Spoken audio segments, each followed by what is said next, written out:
All right. Hello, everyone, and welcome back to my podcast. And today I have a very special guest. I'm very excited to welcome Professor Jay Garfield, who's here to talk moral phenomenology, perhaps illusionism, selfless persons. Thanks so much for being here, Jay. Maybe for people who don't know you already, you could say a few words about yourself. Sure. Thanks, Wiston. And I'm really grateful to you for hosting me. This is a wonderful opportunity to talk. I'm Jay Garfield, as you said, and I teach philosophy and Buddhist studies at Smith College and the Harvard Divinity School. And that's what I do. Great. Who I am. So what I'd mostly like to focus on is maybe giving you space to present your perspective on Buddhist ethics as phenomenology, a perspective I've seen you outline in one of your recent publications in the Buddhist Philosophy for Philosophers series, the Buddhist ethics, that Buddhist ethics amounts to a kind of moral phenomenology, a transformation of perception towards a moral mode of experiencing oneself and the world, which is distinct from, say, utilitarianism or deontology, etc. So I don't know, maybe that's enough for you to riff on. Sure. I think that one of the main reasons for studying Buddhist ethics is not that it's an attempt to do some kind of Western ethics only in Sanskrit or Tibetan, but that it offers a really distinctive voice in contemporary ethical discourse. So Western ethics, as you and your listeners probably know, has long been dominated by three principal approaches to ethics. Aristotelian or Aretaic ethics that focuses on virtue or specific kinds of dispositions to act. Deontology, Kant is most often associated with that framework. That is a framework of duties and rights that tell us what we ought to do, what we ought not to do, what kinds of rights we have against others. And consequentialism or utilitarianism, an approach to ethics that asks us to evaluate actions or courses of action in virtue of the kinds of consequences, usually cashed out in terms of pleasure and pain or wealth and poverty and so forth, that issue from those actions. Each of those approaches to ethics is what I call a kind of output approach. That is, they're approaches to ethics that focus on what we do as opposed to how we experience the world. The big difference between Buddhist ethics and all of those approaches, though I should, as a footnote, say there are people in the West who approach ethics this way as well. I would say in particular the Stoics and Hume are the two big examples. The British sentimentalists, generally Adam Smith, is another person to put into that box. But set them aside for a moment, partly because they are a small current in the great river of Western ethics, and most people find it convenient to ignore them, though I think that's a mistake. Anyway, coming back to Buddhist ethics. Buddhist ethics is input ethics. It's ethics that focuses on how we experience the world and how we see the world, how we experience ourselves, how we experience other sentient beings, and how we experience ourselves in relation to other sentient beings. For that reason, it's really picking up the whole project of ethics from a kind of different direction. If we think of ethics in general as the approach to thinking about how we ought to lead our lives, one way to think about how to lead our lives is to think about what we should do. But another way to think about how we should lead our lives is to think about how we should perceive. And Buddhist ethics picks things up that way. So very often we see ourselves reflexively, instinctively, in what I call a kind of polar coordinate system in the moral universe, where we find ourselves at the center, and then we see everybody else as in terms of their relationship to us, or every other phenomenon in terms of its relationship to us. Is this my child or somebody else's child? My spouse or somebody else's spouse? Is this my friend or my enemy or somebody I don't particularly know? Are these people close to me or distant from me? Is it something I care about or something I don't care about? And when we do that, a couple of things happen that Buddhist moral theorists think are terribly distorting. One is we get a really misshapen view of where we are and how we count. That is, our own preferences or our own relations to others tend to count far more than they should. We think of our desires as really good reasons to act. Maybe they could be counterbalanced by something else. Maybe we decide it's the wrong desire, or it might harm somebody else. But at least we take the fact that we want to do it as a prima facie reason to act. And that is already weird. That's already weird. But secondly, we tend to think of the interests of others as compelling to us, really to the extent to which they're proximal to us, or to the extent to which we see them as friends.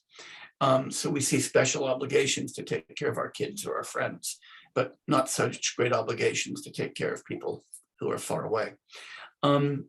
That's really deeply distorting. And so what Buddhist ethics is aimed at is correcting that moral misperception and to generating a sense of living in a kind of homogeneous moral space in which there's no center. Not that there is one and we're not there, but that there's no center at all. And one of the ways that Buddhist ethics does this is through cultivating these four kinds of states that are often called the divine states, the Brahma Viharas. One of those states is what is a state of care, or karuna, sometimes translated as compassion. That is a commitment to work to alleviate suffering. Another is maitri, or friendliness, sometimes translated as loving kindness. That is an attitude that wishes well to others, that takes others' welfare as a motive, not just our own welfare. A third is mudita, or sympathetic joy, the ability to really take pleasure and to be happy at the achievement of others, and not to take only our own achievements or the achievements of those we care about as important. And finally, a kind of impartiality or equanimity that allows us to see all sentient beings as equally meriting our concern. And when you put those four things together, what you get is a sense that there's nothing particularly special about me, and that the interests of all sentient beings are morally relevant. Now, this by itself doesn't tell me what to do, but by perceiving things in this way, my own spontaneous responses lead me to a better moral engagement with the world. And so the idea behind Buddhist ethics is that if we see the world aright, we're going to function in the world in a better way. And when you look at almost all of the practices, all of the kinds of moral admonitions, all of the valorizations of states of character in Buddhist ethics, you can see them all as contributing to this project of developing a clearer, more salutary view of who we are and what the world is like. Excellent. So to summarize and make sure I've understood what you said, our ordinary ways of perceiving and our rational idealizations of those perceptions have as kind of a weighted preference towards oneself and those proximate to us.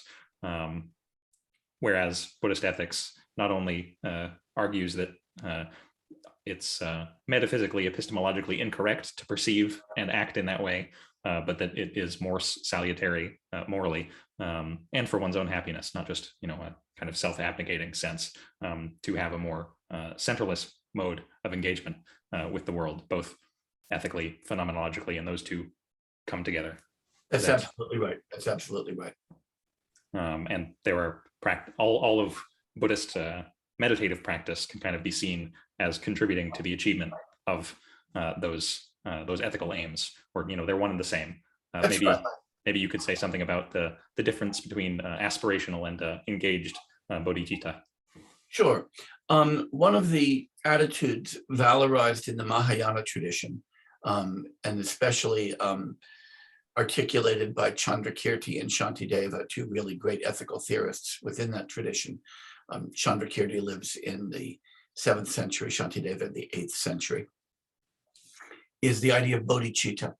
And bodhicitta is really the aspiration to attain awakening for the sake of sentient beings. That is the aspiration to develop my own moral skills to the highest level so that I can be of maximum value to others.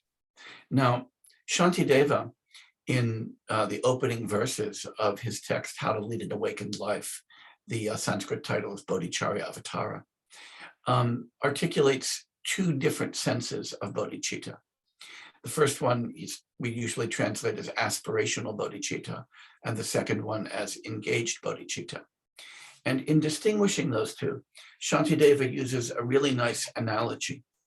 And the analogy he uses draws on the fact that people making pilgrimages often use guidebooks in the way that we use TripAdvisor right now, or that in my generation we use the Lonely Planet guidebooks. And if you're planning a trip, suppose you're planning a trip to someplace really cool, like say Varanasi. And so what the first thing you do maybe is you get a guidebook, or you get on a TripAdvisor and you find out where the good places are to stay, what the best way is to get there, what the cool things are to do there and to see there. And you learn a lot about it before you go.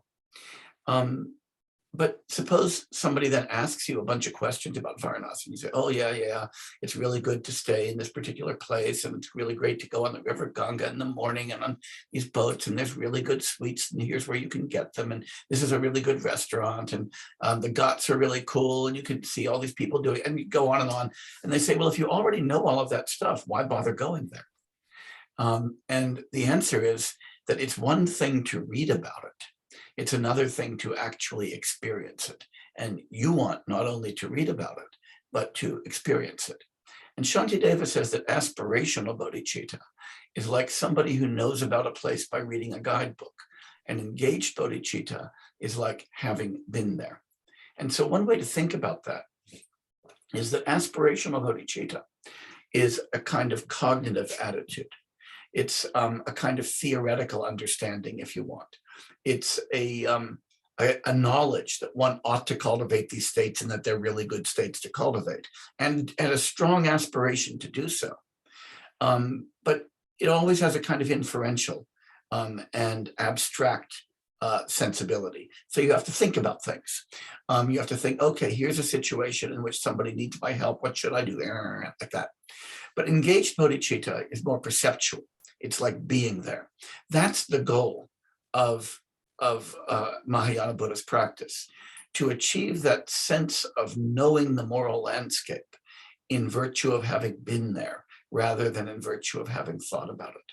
And so that really requires that we go from theoretical understandings into practice and actually perfecting our own moral character. And Excellent. that involves perfecting perceptual skills. That's the important thing to see. And, we should be familiar already with domains in which perceptual skills are important to expertise. So if you were training to be a radiologist, for instance, you would be training yourself to be able to look at X-rays or MRIs or CAT scans and to see broken bones or tumors in a way that right now you can't. You could look at that and then read a kind of manual and do something inferential. That's like the guidebook. But the expert radiologist just sees that. The expert botanist sees elm trees and oak trees and maple trees and white pines and Scotch pines and Douglas firs, and the untrained person just sees really cool tree. And you can engage much better with a forest if you actually know what you're seeing than if you don't.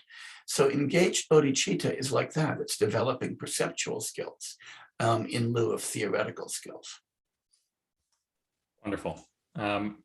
Something came up to mind, the sources of valid knowledge in pramana theory. Mm-hmm. So there's inference, which is kind of, you could relate that to aspirational bodhicitta, but then there's direct perception, which is more exactly right. The engaged portion, which actually requires expert, skillful application of practice, and then eventual spontaneous flowing forth of appropriate activity.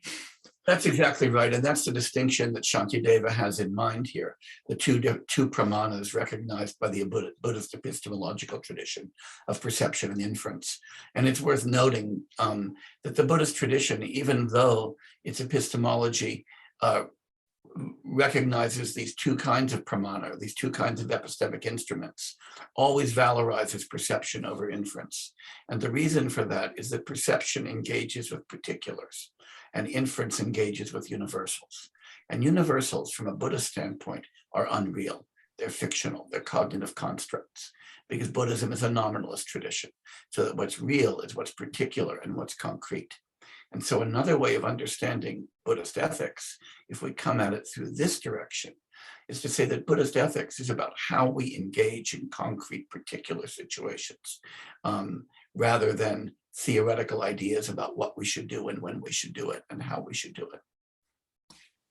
In that sense, does it have something in common with, and I'm not terribly familiar personally with these moral theorists, but moral particularism? Particularism? Yes, Buddhist ethics is particularist in that sense. Just as when we see something, we see it in its particularity, whereas when we conceive of it in terms of the concepts that it instantiates. So it's one thing to see a particular dog. It's another thing just to think about dogs. And when we respond to a dog, we don't respond to it in virtue of the concept of a dog. We respond in virtue of the particular dog in front of us. And so once again, Buddhism is particularist in that sense. And moral particularism is an approach to ethics that's been gaining a little bit of ground in the West recently as well, largely through the work of Jonathan Dancy. Right. Let's see. Maybe we could, you could say something about relating to your most recent book that has yet to be published soon. Yeah, it'll be out in a few weeks. A few weeks. Yeah. The greatest fiction of them all, speaking of unreal universals and concrete particulars, the self in Buddhism and how that relates to ethics and seeing through the Sure. Well, I'm sure you can take it from here. Sure, I'd be happy to. So the book that's coming out is called Losing Yourself, How to Be a Person Without a Self. And it is a book that begins in metaphysics, in the metaphysics of the person and the self. And it draws both on Buddhist ideas and on Western ideas, as well as on contemporary neuroscience. So the big heroes of the book are really Chandrakirti, who we've already mentioned, and David Hume in the West, but also a lot of contemporary cognitive science, which tends to confirm the views of Chandrakirti and Hume, not surprisingly, since they were really smart guys. That book is exploring the idea that although we instinctively think of ourselves and those around us as selves, that is, as these kind of substantial, permanent, enduring cores that are distinct from our minds and bodies, the things that have a mind and has a body, the thing that once was really young and now is really old, and so forth, the permanent, enduring, that's the agent of action, that's the subject of experience, that stands behind our senses and uses them to look out at the world, and so forth. That idea of a self, which is terribly instinctive. We also think of that self as transcendentally free, as able to act free of the causal nexus and to do things just through a kind of mysterious agent causation. And to replace that notion with the notion of a person, the Sanskrit is Pudgala, something that is a constantly changing arrangement of psychophysical processes in open causal interaction with the world, that is impermanent, that has no core, that is causally determined, and is in constant interaction with other persons, and that is conventionally constituted and is conventionally real. And that, by the way, is the only kind of actual reality that Buddhism recognizes, but is very different from a self. So the book is devoted to exploring that idea, to arguing that, in fact, we're not selves, but that we are persons, answering some objections to that. But then in the second half, asking what follows from that. And a lot of what follows from that is ethical. Because when we think of ourselves as selves, and we think of others as selves, as Shantideva points out, a number of really important moral errors follow. One is that we get this illusion of standing outside of the world and acting on it in this transcendentally free way. When Augustine in the West tries to resolve the problem of theodicy set up by the Garden of Eden, the problem that if God is really good, really smart, and really powerful, then it looks like it was his fault that Eve listened to the snake and everything else follows. And Augustine responds to that conundrum by inventing this idea of a free will and suggesting, yeah, that God couldn't have really stopped it because he made us absolutely free, or that means not bound by causality. Now that notion, of course, is antithetical both to reason, because after all, we are biological organisms in a physical world. And if you don't believe that, just look. But also to the general Buddhist idea of dependent origination, that all phenomena are dependent upon causes and conditions, and all phenomena are dependent for their existence on conceptual imputation, and that all phenomena depend upon their parts and on the wholes in which they figure for their existence. So when we ditch the idea of an autonomous self and for an interdependent person, we get a better understanding of our agency. We're not acting out of transcendental freedom. We're caused to act by our intentions, our beliefs, our values, by the perceptual stuff around us, so that we can actually do something about that. We can actually change those conditions. It also allows us, when other people act in ways that upset us, not to react with anger, but to react with care or to react with friendliness, recognizing that their actions aren't the result of a freely undertaken decision outside of the causal nexus, but rather derive from circumstances in their lives, from their own beliefs, their perceptions, perhaps their neuroses or their trauma. And that allows us to really respond to somebody who's behaving, say, angrily or aggressively, with care rather than meeting anger with anger. And that enables us actually to resolve problems rather than to exacerbate them. So I think, as did Chandrakirti and as Shantideva did, and as Hume did, that the idea that we're selves rather than persons has pernicious moral consequences. When we understand that we're persons, we understand our interdependence with others, and that allows us to develop attitudes of gratitude towards others. We often have this idea in self-cultures like Western culture, that we're fundamentally independent. Children have to learn to stand on their own 2 feet. We talk about self-made men. We talk about, living an independent life. When people say that, I kind of wonder, what's that mean? Does that mean I really need to raise all of my own food and build my own car and drill for the oil that makes the petrol for it, refine that oil? But if I'm raising the food, I'd better also make the dirt. And I'd better cause the rain to fall on it. I'd better have manufactured the seeds myself, or, and so forth. All of that's just stupid, right? And we know that it's stupid. The idea that people do things independently doesn't make any damn sense at all. We are all interdependent, and that's the nature of our agency.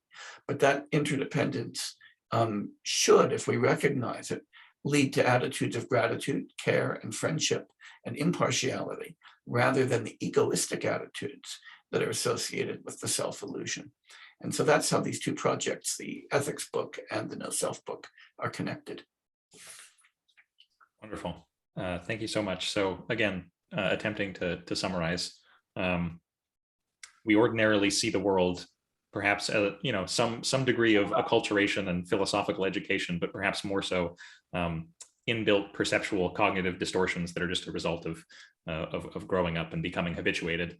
We see things and people, ourselves and others, and the world outside of us in terms of essences, rather than as interdependent processes. But if, through deliberate practice and inference, we can unbind those associations and perceptions, then we come to see the world both in a more true sense, as in according with reason, but also in a way that frees up suffering in ourselves and hopefully makes us more kinder, more gentler, and more helpful people to be around. Is that, I think that's exactly right. I think that's exactly right. All right. You alluded earlier, circling back to the unity of the 2 truths, the conventional and the ultimate, and you said something like the conventional is the only truth or the only reality that things have. Maybe you could just briefly, that might be difficult, say something on that. Sure. Madhyamaka philosophy, middle way Buddhist philosophy especially, but Buddhist philosophy in general, distinguishes between two truths or two realities or two ways of being real. Excuse me, a conventional truth and an ultimate truth. Now, when we talk about conventional truth, Chandrakirti again glosses that in three ways. He says that that involves truth by agreement, truth in terms of language and linguistic conventions, and being dependently originated. Dependent origination, again, has these multiple dimensions to it. So when we say that something's conventionally true, one sense of convention is like the Geneva Convention, something we agree to, or the conventions that govern the meaning of language, or that make money possible. We forget sometimes that all of these things rely on convention. And when we do that, we forget how much of human life relies on convention. Hume talks about the concealed influence of custom, the idea that convention, or as he would put it, custom, governs so much of our lives, but it does it in ways that we don't recognize. So to take a kind of silly example, if you pull a dollar bill out of your wallet, you look at that piece of paper and you think, this piece of paper is worth $1. Then you pull out a 20 and you say, this one's worth $20. But the paper and the ink on both of them, they're the same. There's no difference in how much the paper is worth, how much the ink is worth. The fact that the 20 is worth more than the one depends entirely on conventions and practices. It depends on how storekeepers accept them and don't accept them. It depends on the Federal Reserve. It depends on the press. It depends, that is the mint, and all of those things. So it's a whole network of customs that are there.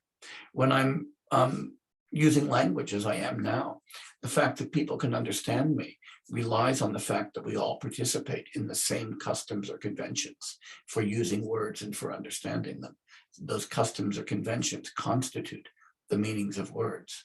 And Chandrakirti's point is that it's those kinds of customs and conventions that constitute the ontology and the reality of our everyday world. Now, that is that the everyday world is dependently originated. That's the point.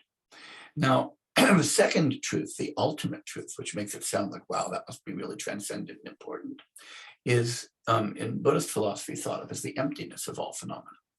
And that is not the non-existence, it's not the emptiness of existence, but it's the emptiness of any intrinsic nature or intrinsic identity, or the emptiness of being independent. And so the idea is that all phenomena are empty of that intrinsic character because they're dependently originated. So when we come to understand things as empty, what we do is we stop superimposing intrinsic existence or intrinsic identity or independence on the interdependent phenomena that we encounter and recognize them as interdependent. But what that means is that to be empty is to be interdependent. To be interdependent is to be empty. And that means that the ultimate truth is that everything that exists only conventionally. Or as my friend Mark Sideritz put it very perfectly, the ultimate truth is that there is no ultimate truth.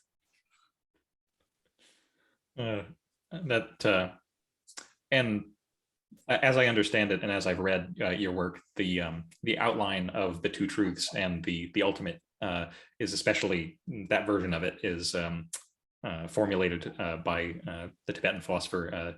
I'm not sure actually how to pronounce it. Tsongkhapa, Jay Tsongkhapa. I'm not. Yeah, Jay Tsongkhapa is not the person who formulated this. No, it's formulated originally by the Indian philosopher Nagarjuna, who lived in the 2nd century, and then articulated through his commentators, Buddhapalita, Chandrakirti, Bhaviveka, and others, and Tsongkhapa in Tibet is also commenting on Nagarjuna's text and on Chandrakirti's texts.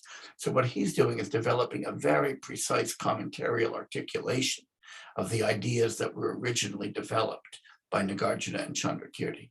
So if you really want to start your kind of examination of emptiness, you really want to start with Nagarjuna and then work your way forward. And eventually you'll get to Tsongkhapa and then go past him to other folks. Right. Tsongkhapa was active in the 14th century and 15th century. Perhaps we could turn now to the issue, and you've written on this at least in one place that I'm aware of phenomenal consciousness, and perhaps you could say something about the dependently originated nature of our conscious experience, Sure. bridging, if you can, current cognitive science and illusionism and anything else that comes to mind. And for people who may not be familiar with the terms of this debate, it would be helpful, I imagine, if you could define things like qualia, phenomenal consciousness, and then this is a big ask.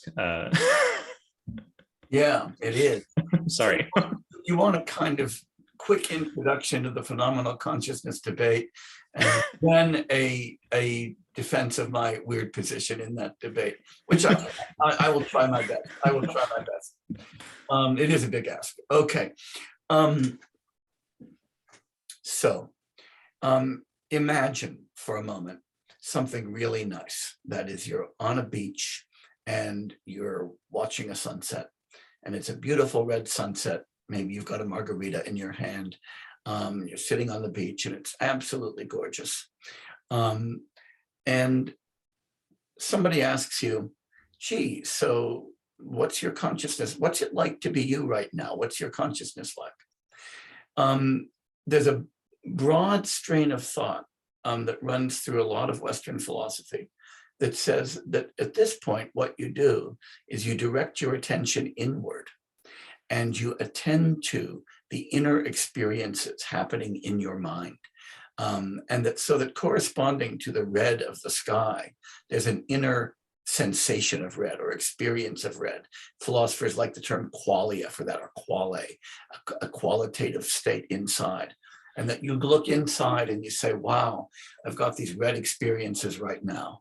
I've got these experiences of bliss right now. I've got this experience of there being a margarita in my hand right now, and so forth. And so that what the image that we've got here is that corresponding to all of the properties and all of the events and phenomena external to us of which we're aware, there are these inner phenomena of which we're immediately aware.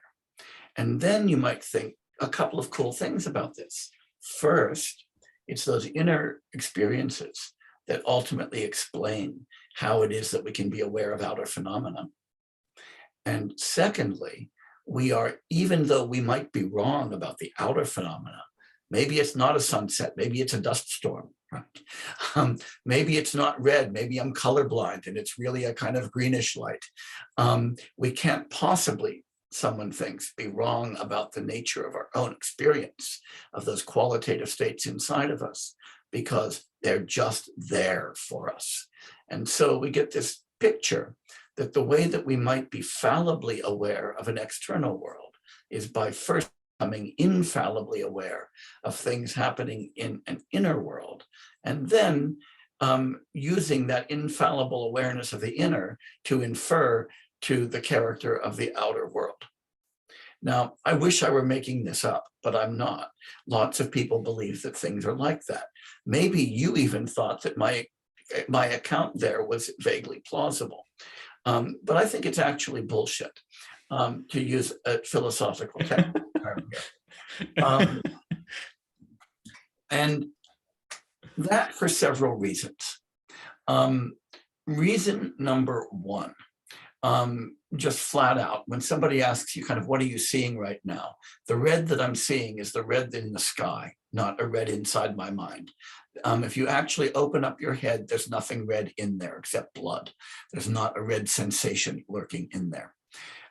Secondly, even if there were such a red sensation, the only way that I could use that inner red to infer the outer red would be to know that there was a correlation between inner reds and outer reds. And so to use the inner one as a kind of sign or evidence of something outer.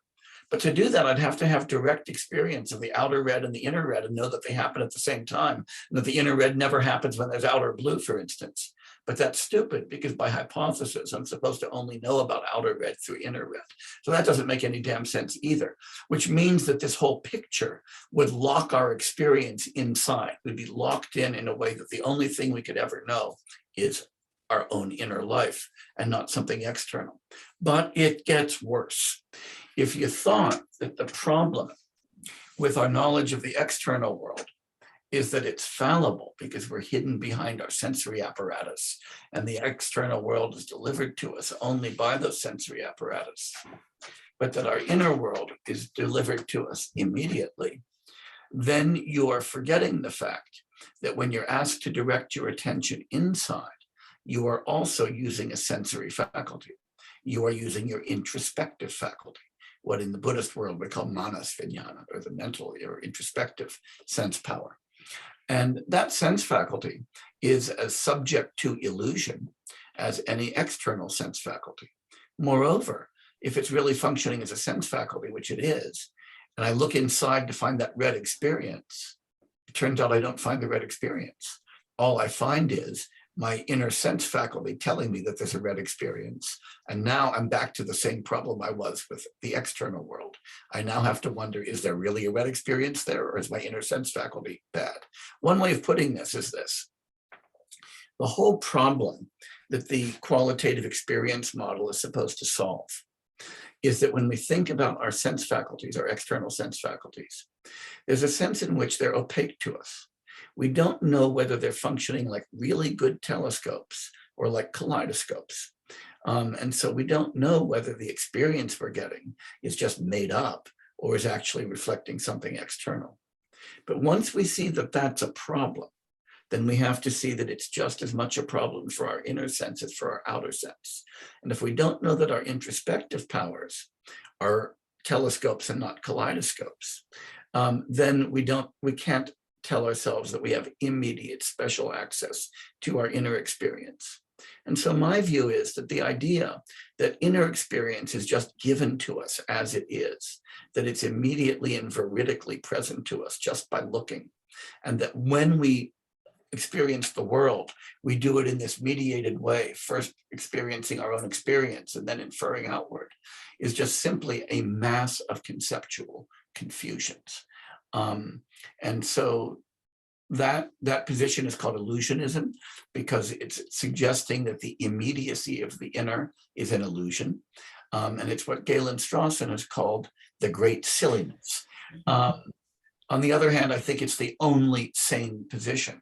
And it's a position that we find articulated sometimes in the Buddhist tradition, sometimes not, sometimes in the Western tradition, sometimes not. But I think that the moment we begin to really reflect on the ways in which our experience is mediated, we discover that it's mediation all the way down, that immediacy is always illusory. So I'm going to do that thing again where I try to summarize and reflect back to make sure I've understood. Maybe it'll be helpful for the audience. The primary illusion here is one of epistemic immediacy, whereas we have this problem where our perceptions of the external world are inaccurate. We know this from illusion, from disordered states, or just from sleepiness, tiredness. We could be in all kinds of states where our perception of the quote unquote outside world is in some ways incorrect. However, we can even be perfectly fine and we succumb to things like the Mueller-Lyer illusion or the color-phi illusion because we have evolved to be susceptible to illusions. The self-illusion is a really good example of that. Yeah. However, it seems to us when we introspect, however that is triggered, someone says, oh, look inside your mind right now, or something like that. It seems, or maybe it doesn't seem to people who haven't been inculcated into this philosophical view. It seems... I think it seems to almost everybody. In my view, it's really hard to find somebody who doesn't think that they've got immediate veridical access to their own inner life. Despite the massive evidence, both the psychological and now neuroscientific, cognitive scientific, that there's a whole teeming mass of activity going on below our conscious awareness. Sure. But anyway, we turn inwards in this reflexive move, and for some reason we don't suspend this automatic belief in the appearances which appear to us, and so we then form a picture, a kind of mental representation of our cognitive sensory apparatus as a theater. The Cartesian theater is a term that's often thrown around, and you think this is just wrong from the outset, which when I spell it out like that, it does seem rather silly. It does. I mean, it's a curious thing. I'm glad you used Dan Dennett's metaphor of the Cartesian theater, because I think that's a really apt way to think about it. And the cool thing about that is that when you describe the Cartesian theater, people begin nodding and say, yeah, that's how experience is. There's an outer world, and then it gets transferred to the inner world. And then I know it in my inner world, so I know it in the outer world. But the longer you try to say it, the stupider and more incoherent it sounds. And you suddenly realize that you've been seduced by a metaphor. And metaphors can sometimes be useful, but this one is really quite pernicious. All right, so no epistemic immediacy, and so we are subject to cognitive and perceptual illusions at all levels, all the way down. That the most pernicious of being that of a solid self and essences in here and out there. That's the second most pernicious. What's the first? The real most pernicious one is that there's no illusion there. Through inference, we can at least reason our way to that there's an illusion going on. But if you can't even get that far, then you're in trouble. Yeah. And the point about illusions that's worth remembering is that knowing that you're subject to an illusion doesn't make the illusion go away. And one really easy way that anybody can show themselves this, and all you need is a pen and a piece of paper or some chalk and a blackboard, is to draw the Mueller-Lyer illusion right in front of yourself, to draw those lines of equal length that are parallel, then draw the arrowheads. And even though you yourself drew them and saw them to be equal, they start looking unequal. And then you erase the arrowheads and they look equal again. And you know that it's an illusion, but you're still sucked in. And I think that's a really important lesson for us all to learn, is that it's one thing to do the psychology or to do the philosophy or to do the neuroscience and recognize that so much of our experience is illusory. It's another thing to internalize that sense and to really experience the world as illusion-like. And then to recognize that we also appear to ourselves in an illusory way, and to find a way to behave spontaneously in the world, and the product recognizes that fact. And perhaps as a gloss, just to make sure everybody in the audience and I am on the same page, by illusory we don't mean that there's nothing going on, that we have no perceptual sensory awareness of either our introspective internal states or extrospective interaction with the world. That's not the view that is being offered here. Right. It's just that we're radically mistaken about the nature of that process. That's right. I mean, the classical Indian definition of illusion is the one that I have operative here. And that is, we have an illusion when we have something that exists in one way but appears in another. So mirages, for instance, which are a very common example of this, exist as refraction patterns of light in the air. They appear to be water on the road. They exist in one way, appear in another. But a mirage is not non-existent. A mirage is a real mirage. It's just not real water. We are real persons. We're just not real selves.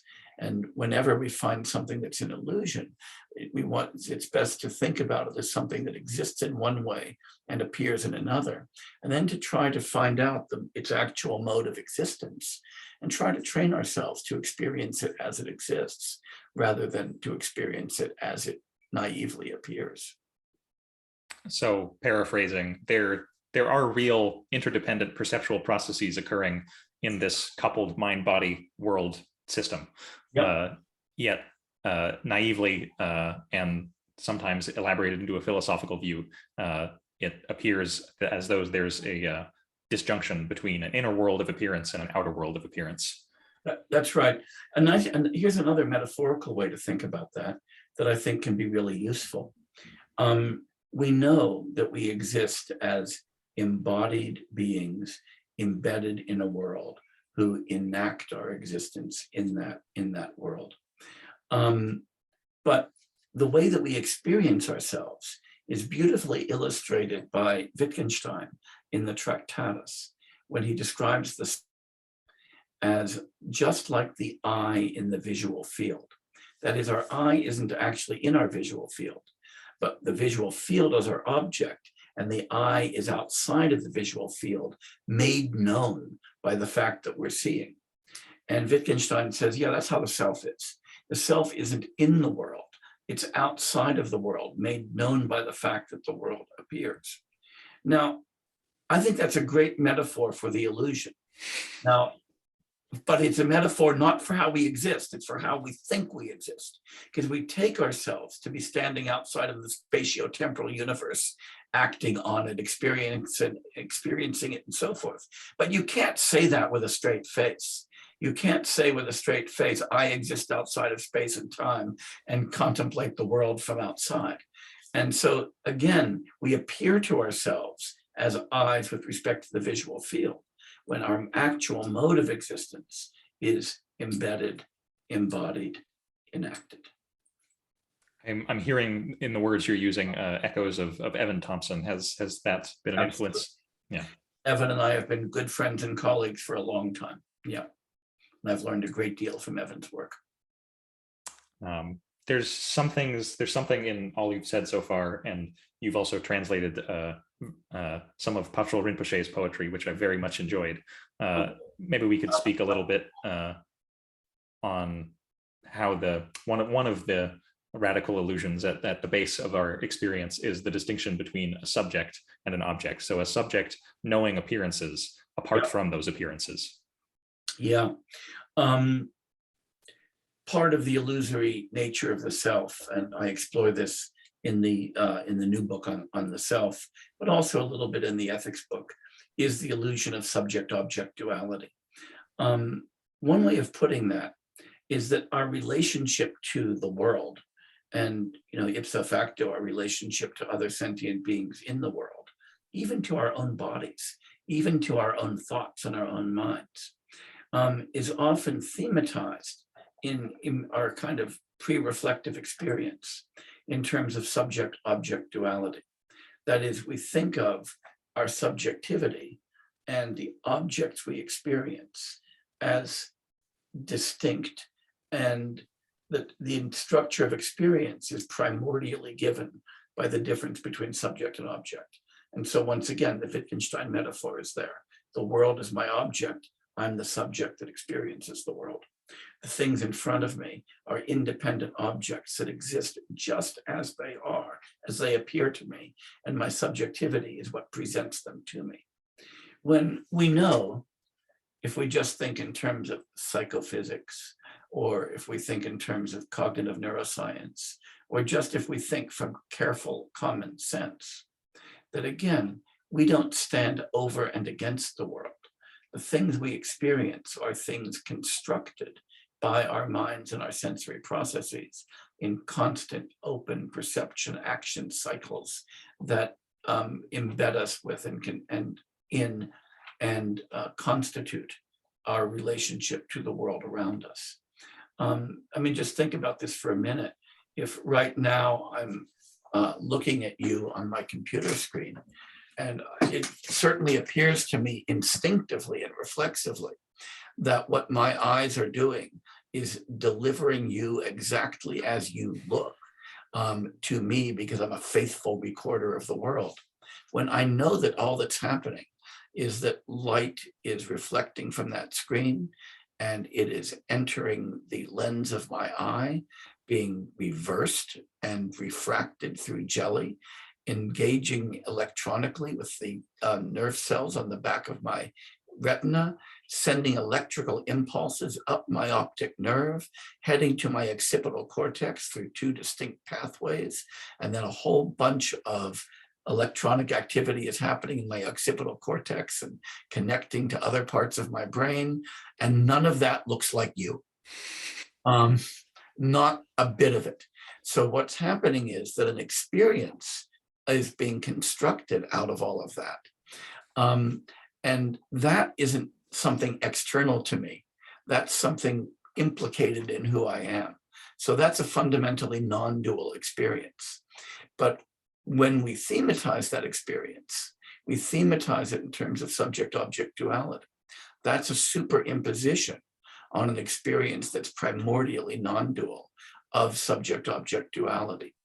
So one way of thinking about how this kind of illusion arises from a Buddhist perspective is that we're constantly superimposing, the word is samarapa, we're superimposing intrinsic existence on things that don't exist intrinsically. We're superimposing independence on things that are interdependent. We're superimposing duality on an experience that's primordially non-dual. And trying to peel off that superimposition is really important if we're going to really understand the nature of our reality.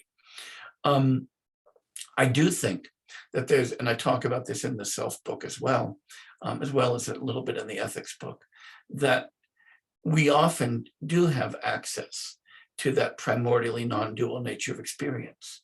And that's in what we often call in the sports psychology world flow states.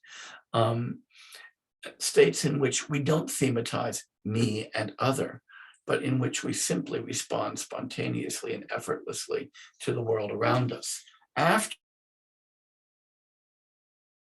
thematize things in terms of subject-object duality. But it's worth recognizing that in expert performance, whether it's expert musical performance, expert sports performance, expert surgical performance, or just in really deep conversation with one another, the I and the other, the self and the other, the subject and the object drop away. We don't thematize those then. And that's when we're at our best. So one of the things that I like to say is that Buddhist ethics, Buddhist action theory, Buddhist philosophy is not about how to lead a virtuous life. It's about how to lead a virtuoso life. It's about how to be constantly in a state of expertise instead of in the novice state. In a novice state, it really is important to thematize self and other in order to develop skills. But in an expert state, that kind of thematization just gets in the way of performance. It gets in the way of practice. So one way of framing it, again, paraphrasing what you've said, is that through first inference, acquainting ourselves with this sort of view of ourselves in the world, and then through probably very long and arduous practice, although for some it seems to come more easily, we're able to lead more and more of our lives in this state of virtuosity, wherein self and other, subject and object, a world of outer appearance and a world of inner subjectivity, where that has disappeared, and we respond with care from that place, lacking self and other. That's it. That's exactly right. That's exactly right.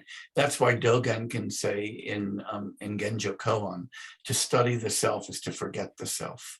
And when we forget the self, body and mind drop away. When body and mind drop away, then we are affirmed by the myriad things that are affirmate. We are affirmed as persons in interaction with thematizing ourselves as selves. Well, I'm not sure it's going to get any better than that. So perhaps we should close it off there, unless there's anything further you'd like to say on the topics we've already covered.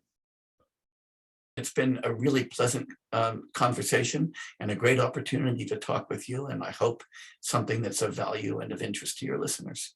I hope so too. Where can people find your work, Jay? I'll put links to your most recent books and your academic pages, but for folks who want to seek you out? Well, the easiest way to find the books is the pretty standard way these days of going to your bookstore or to Amazon. The new book on No Self is coming out on Princeton University Press in May. And it's, as I say, a popular audience book. It doesn't presuppose any technical expertise. The Buddhist ethics book called Buddhist Ethics, A Philosophical Exploration, was on Oxford University Press last year. And the book that it follows, which is Engaging Buddhism, Why It Matters to Philosophy, is on Oxford University Press from about 5 years ago. All right. Thanks so much, Jay. All righty. Thank you. Take care.